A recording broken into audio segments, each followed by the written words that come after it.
چشم مرا گرفته چند تا کفتر، گفته خودش امام رضا، گفته خودش چند تا چه خواستی برده. الان درم خادما رو مپایم چه محله امام رضا. کفترانی که بردم از رو گنبد مرم و تو نخ رفت آمد، تو نقشه او گنبد طلایم چه محله امام رضایم.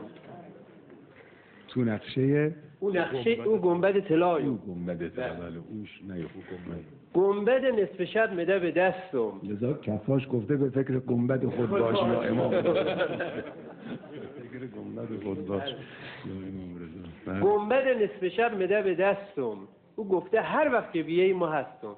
مایم که قانع و بی ادعایم به چه محله امام رضایم.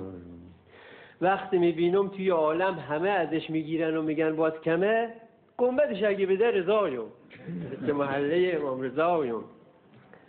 گنبد و منبد نمیخوام با صفا، 30 سال پای سفره ی آقا منتظر یک ژتون غذایم.